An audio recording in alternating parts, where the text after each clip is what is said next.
Good afternoon. We are here today to dedicate and receive the Empty Chair Memorial. We, the citizens of Juneau, are very proud and honored to have this memorial here in our hometown. It is with a great deal of humility that we accept this beautiful gift and place it in a beautiful setting. Although you can't see the tops of the mountains, the eyes of the mountains and the waterways are upon us in this setting. So it's very important. It is a happy and joyous occasion, this dedication here. The reasons this internment happened to our friends, to our families, and to our neighbors is not a happy occasion. But what came out of it and the steadfastness of our community as neighbors and friends and family, that is what is important and is being celebrated here today by all of us. Not only family and members of who were interned, but all of us who were affected by that internment as we grew up and on this site went to school and were educated. This has represented several years and many hours of time and dedication by volunteers and community members and family members to accomplish this memorial in this site here. The heartfelt and soul-searching life stories that are shown in the documentary produced by Greg Cheney and his group is nothing but fantastic. Simple as that. Don't need any other words to describe it. Thank you, Greg and team members, for what you did yesterday. Round of applause for them, please.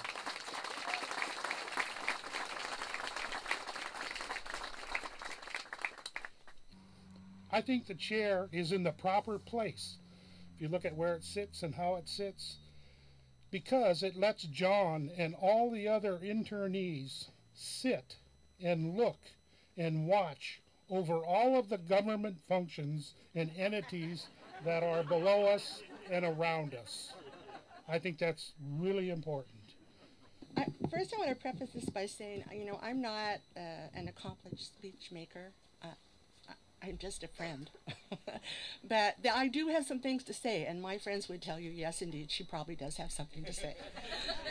But first of all, I want to say, I always imagine myself standing here on a beautiful sunny day arrayed in my lovely red jacket with dry hair. This isn't quite, but then I thought, okay, it's Juneau, I remember when I lived in Juneau, we did everything in the rain and the snow and the blizzard, and we didn't stop for anything, right? That's what it meant to be Alaskan. And being from California, I know a lot of people in my valley would be just grateful to have a day like this. So I'm going to try to be grateful. I extend a warm welcome to all of you who've come to share this day with us, and especially to those of you who are honored guests. Among these guests is Alice Tanaka. Alice told me upon more than one occasion that her heart was full when she contemplated each generous contribution of time, effort, and treasure from so many people who wish to support the Empty Chair Project. I emphatically echo Alice's feelings, as my heart has been filled to overflowing with the generosity and caring of the Juneau community, both those of the present and those of the past, and even of those unknown donors way beyond its borders. I have never been so proud and grateful to call Juneau my hometown. Thank you for your unimaginable level of support. We are also thankful for the national recognition that the National Park Service's Japanese-American Confinement Sites grant has brought to us.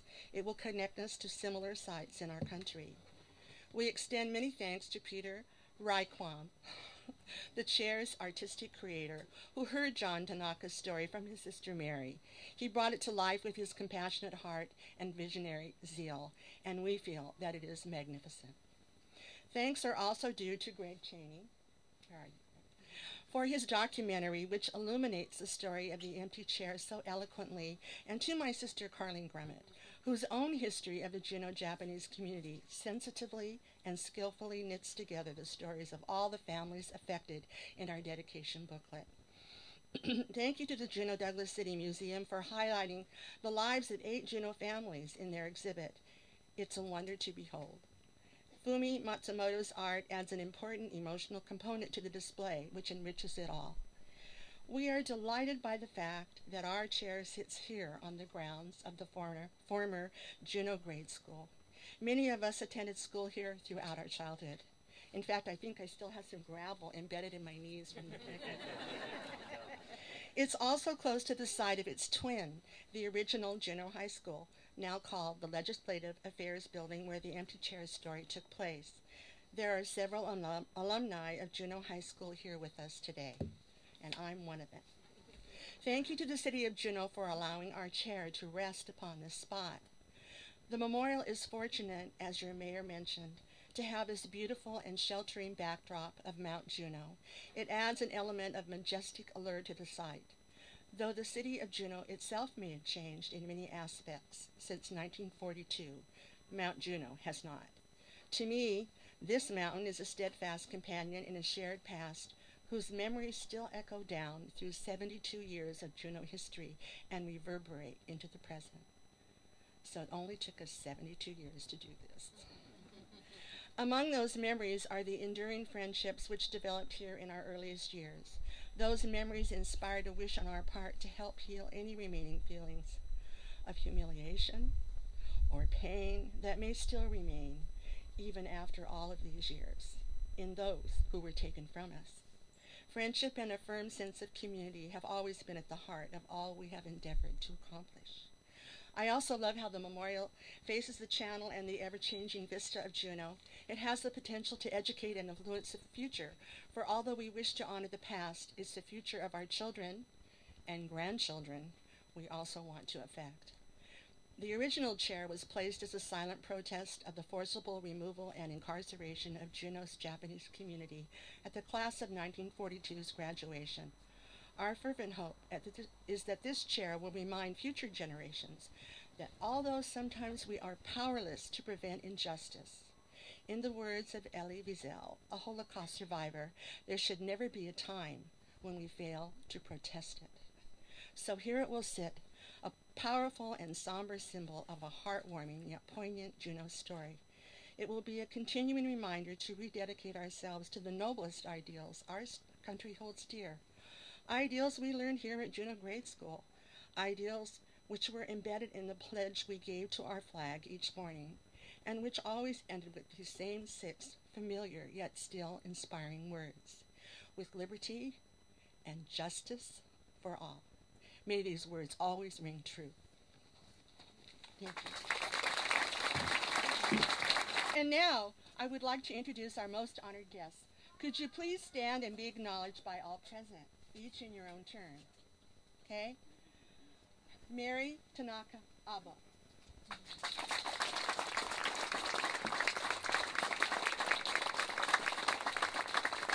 And if you are a member of her family and you are not standing, would you stand with her now? And would you raise your hand if you are already standing and let us know who you are? The Tanakas.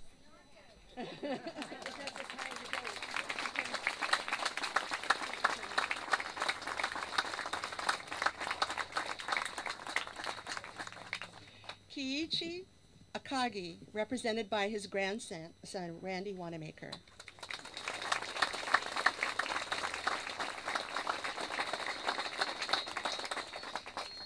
And members of his family could stand with him or raise their hands to be with him.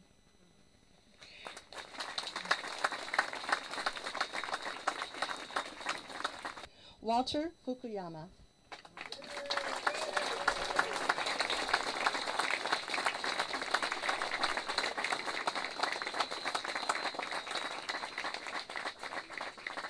And would the members of Walter's family put their hands up or stand so we can see who you are?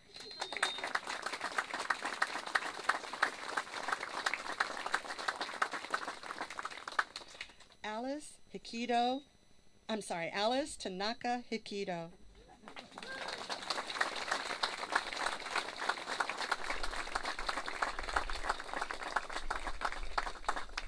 And would Alice's family also please stand or raise your hands so we know who you are?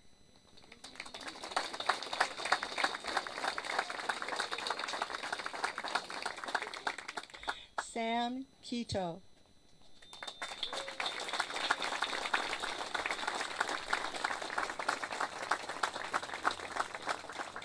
And would the members of his family also stand for him or raise your hands for him?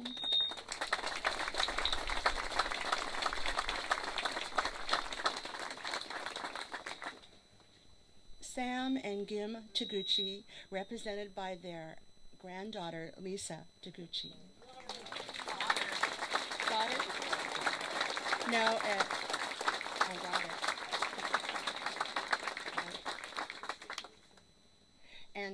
And if there are any other Taguchis in the... Thank you.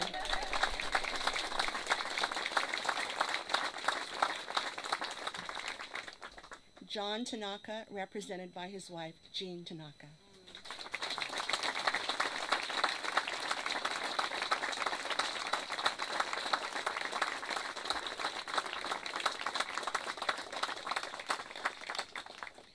And if the members of her family would raise their hands or stand with her.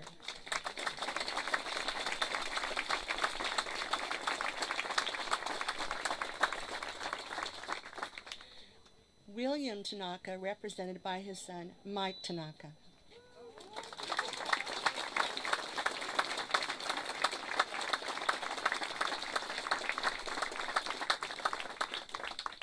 And any other members of his family, please stand or raise your hand and stand with him.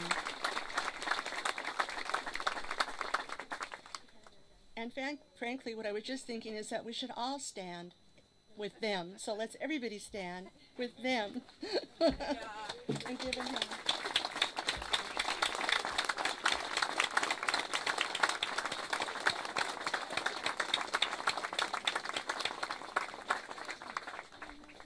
All right, I'd like to next introduce the artistic creator of the Empty Chair Memorial, Peter Wykram. Wykram, please come up. He's going to talk about his inspiration of the design of the chair. So, Peter. Thank you, Brent. Thank you all for coming. This has been a really special project for me. I've been doing public art projects for 30 years, but this is the first time I've had an opportunity to do any kind of a memorial piece. And it's just a different process, and it's very it's just so different that you have all these people involved and the stories behind the project. It's like nothing else I've ever worked on before. I want to give some thanks too, and a lot of these people's names have been spoken several times already today, but there were a number of people who were instrumental in my being able to do what I've done. The whole Empty Chair Committee's been just wonderful to work with, and in particular, I want to thank Roger and Carlene and Margie, and especially Mary and Alice. And the five of us have been in almost constant contact for the last several months, fine-tuning the narrative that's etched in the floor of the memorial, and making sure that all of the names that should be included are included and that they're all spelled correctly. And I hope we got that right. And also, as Roger mentioned, Jim Triplett and Jim Williams were very helpful in bringing the piece up from my studio in Seattle and delivering it here, and providing me with a crane and a crew to work with to do the installation a few weeks ago. So I thank you to all those people. And I also want to thank someone who's not a Juneau resident, but is a good friend of mine in Seattle, an artist named Patty Warshina, who's sitting right over there. And Patty and Mary were college roommates, and they've been friends for many, many years. And Patty is responsible for me being chosen as the artist to do this project. When she and Mary were talking about the project, Mary asked her how we go about finding an artist to work with, and Patty said, "I know exactly who you need to talk to." So very soon after that, Mary and her husband Joe came to my studio in Seattle, and we spent an afternoon visiting. And they first told me the story of the empty chair, and it immediately resonated with me. And I just felt like I wanted to be a part of it, and my ideas started working immediately. They came to me with a concept in mind already of the empty chair, and that was a great place to start. And what I immediately started working on was how to present that empty chair. So I came up with this idea of creating bronze floor in which all of the names would be etched in the surface, and as well as the text that describes the whole story that we now know. And the chair is somewhat scaled up to give it a little bit more important presence. And the irregular edge of the floor was intended to represent a section of the gymnasium floor that had just been ripped out of the gymnasium, as a metaphor for the way that the people were ripped from their homes and their community. And I think that was a fairly successful choice on my part. It seems to work for me, anyway.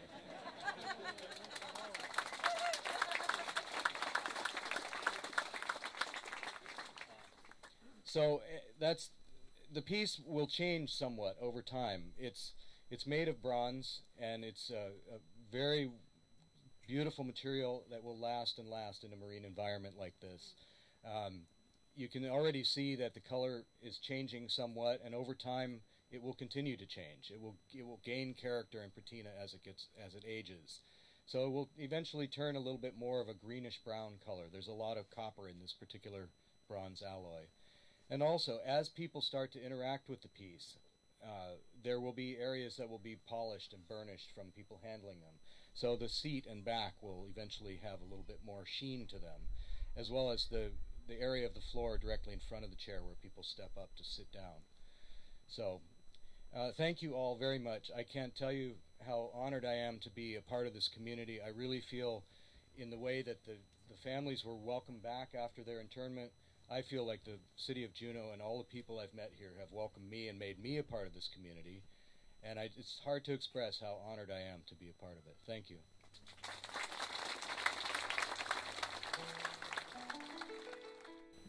It is a Japanese custom that if you make 1,000 cranes, your wish will come true. Many people from Juneau and faraway places like Washington, California, Hawaii, Nebraska, Vermont, and Canada have made over 1,000 cranes for this day. By covering the empty chair with these cranes, our community expresses a wish for peace, harmony, and remembrance.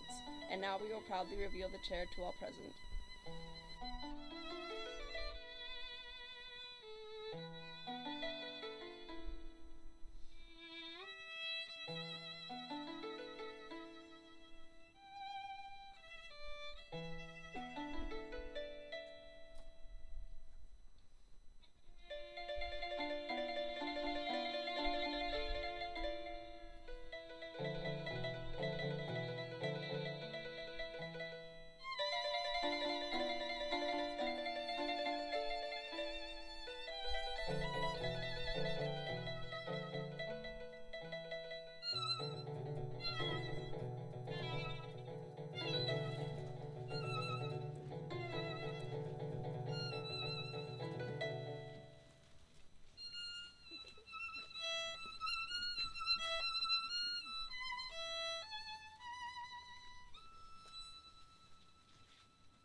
The Empty Chair, honoring Juneau's Japanese community, unjustly incarcerated during World War II, 1941 to 1945.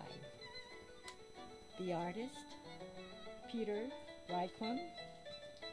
Sponsors, Empty Chair Committee, City and Borough of Juneau Parks and Recreation, Juneau Community Foundation, U.S. National Park Service, dedicated July 12, 2014.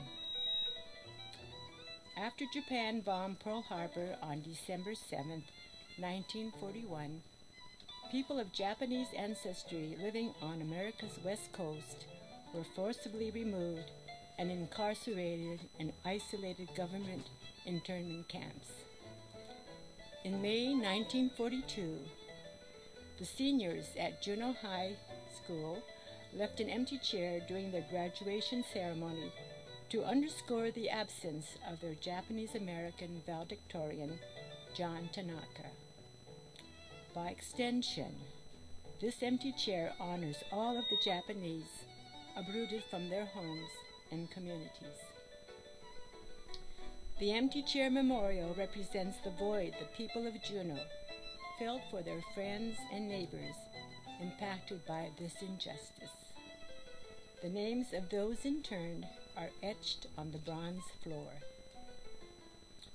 A time may come when these names will be forgotten, but the symbol of the empty chair will remind future generations of the lessons learned from this compelling and poignant story. Also on the memorial are Japanese kanji symbols, which are standing for peace.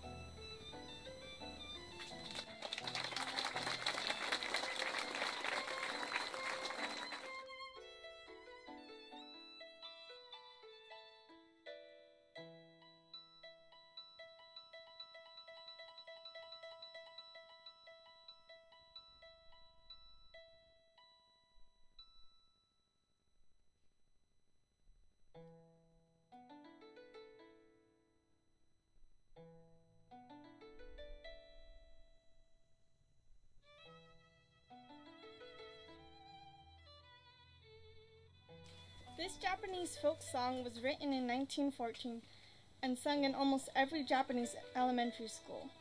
The title is Furusato, which means my hometown. It tells of the longing for home. Furusato, my hometown. I used to chase rabbits on that mountain. I used to fish minnows in that river. I still dream of those days even now. Oh, how I miss my hometown. I wonder if my parents are doing well. I wonder if my old friends are all right. When it rains, when the wind blows, I think of my hometown.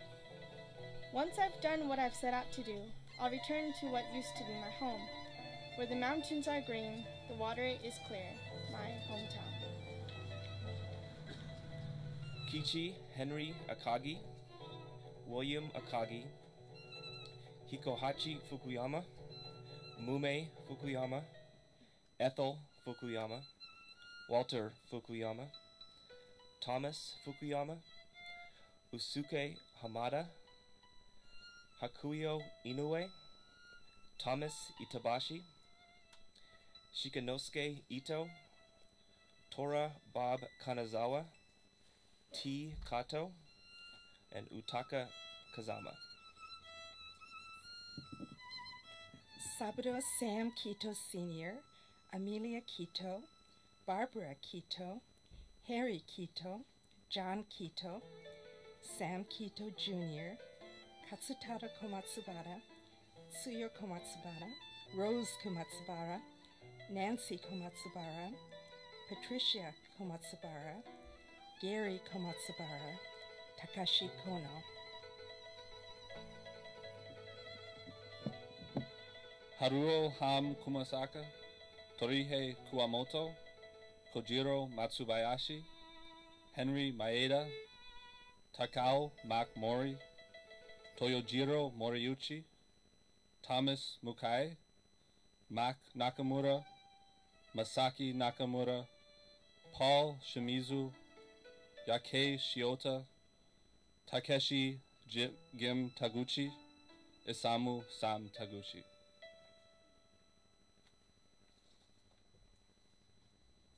George Tamaki, Shinosuke Tanaka, Nobu Tanaka, John Tanaka, William Tanaka, Alice Tanaka, Mary Tanaka, Saburo Tanaka, Toraichi Toyokawa, George Wada, Hyo Yamamoto, Ikuichi Yoshida, and Makato Yoshida.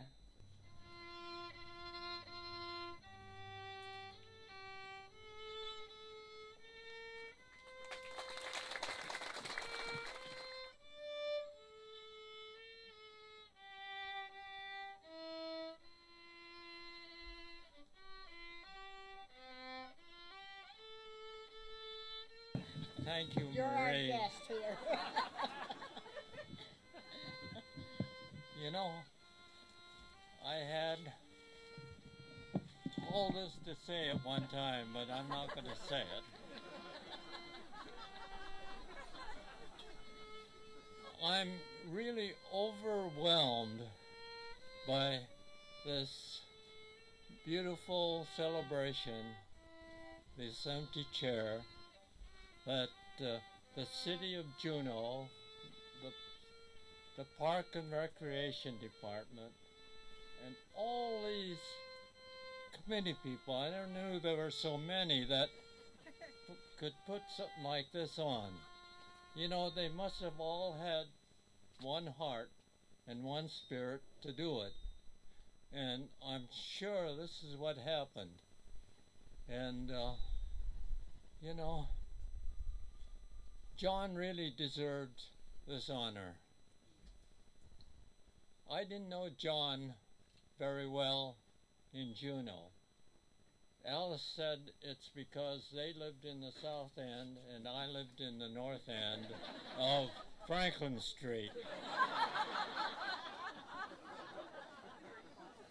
But you know,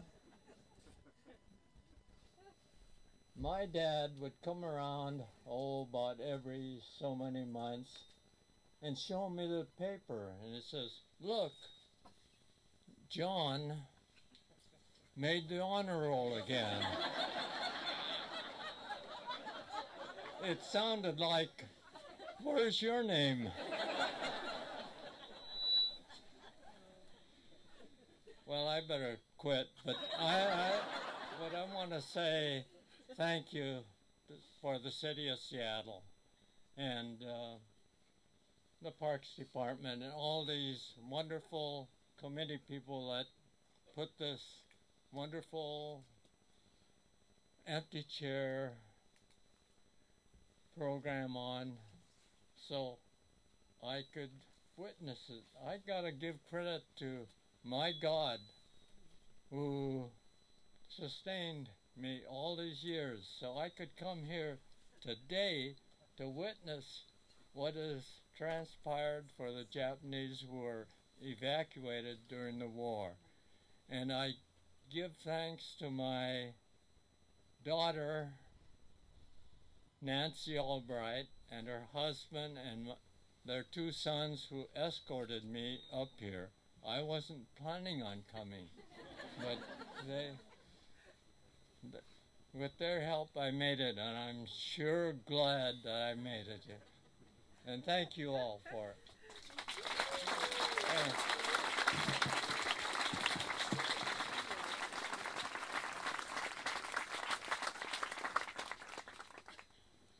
Well, I think the one thing that this, in looking through 2 years of work, put this together, and took a lot of work with a lot of people. And we do really, as a committee, thank everybody else who helped us put this together.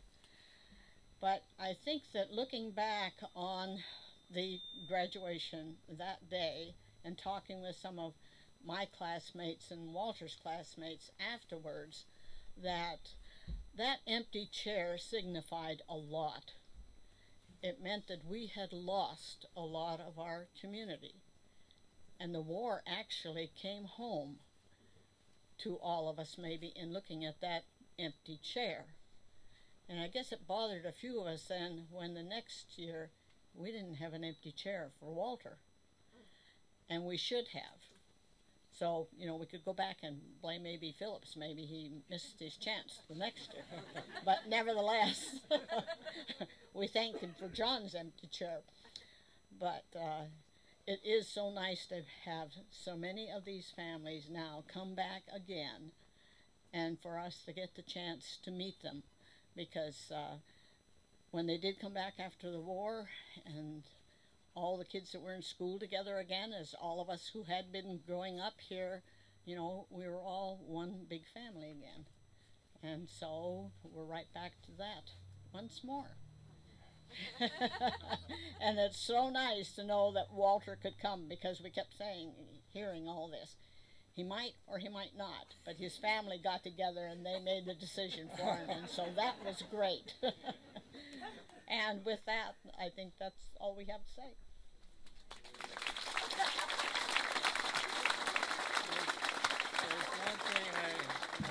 There's one thing I want to say is I'm glad I could see Maria again.